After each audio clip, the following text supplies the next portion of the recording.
We all thought he retired last year, didn't we? No. Jerome Iginla never officially retired last summer. He still wanted to come back. And then during the season this past year, at one point he was practicing with, pretty sure it was Providence he was practicing with, trying to get back enough of his shape that he felt he could attract interest of an NHL team. So now it's official. He's going to return to Calgary to retire. So I guess it'll be one of those sign a one-day contract and retire. And where else but Calgary? He played a vast majority of his career in Calgary, and when he left Calgary, of course, for Pittsburgh, it was viewed that the trade was one that, well, it's still out there, but this isn't necessarily about the trades. This is about his career.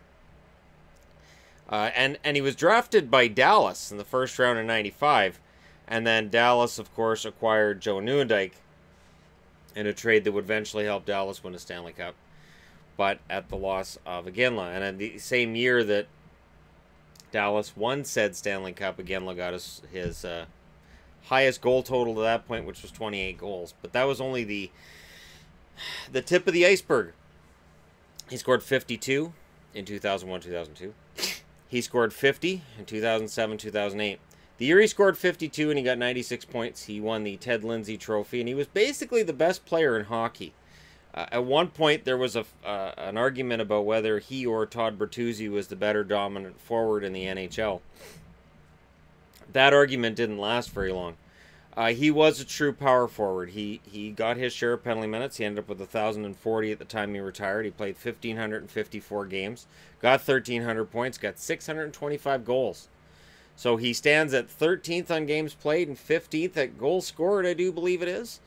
And his last season in the NHL, he had 18 points in 61 games for Colorado before getting traded to the Kings, where he had 9 points in 19 games. I witnessed his last game in Vancouver. He was top 3 star in that game, and he actually played really well.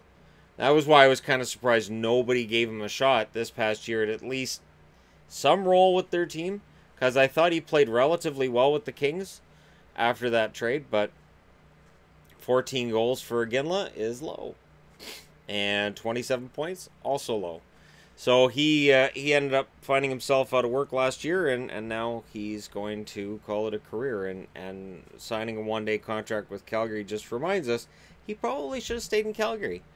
He had one very successful season in Boston, 30 goals. I was a huge fan of seeing him in a Boston jersey. I thought he looked good in a Boston jersey, but again, it is kind of a shame that he didn't end up finishing his career as a member of the Calgary Flames. And it reminds me of a video I've wanted to do where, and I'm going to do this, where I talk about players who should have spent their entire career with one organization. Because there's some wonderful symmetry, I guess you could say, to looking through a guy's stats, one team their entire career. It looks kind of fantastic. Nick Lidstrom, Steve Yzerman are two good examples with the Red Wings. And Daniel Alfredsson in Ottawa is a good example of how that's what should have happened and didn't. And with Iginla and the Flames, he should have spent his entire career as a member of Calgary. And who knows, maybe he would have played right into last season. But hey, great career. And he is definitely, in my eyes, he's a first ballot Hall of Famer. I can't see why he wouldn't be first ballot. But there's other guys who haven't got in the Hall of Fame that I'm like, they should be in there. So, you know, I'm not going to say that the Hall is 100% predictable on this, but he should be in the Hall. Let me know your thoughts on that. Hit like and subscribe if you're browsing your way through. You just happened upon this video. And it was an amazing career for Iginla. 625 goals, 1,300 points exactly, and 1,554 games played. As a Canuck fan, he was one of the greatest foes the Canucks ever faced. Thanks for watching. I'll talk to you again soon.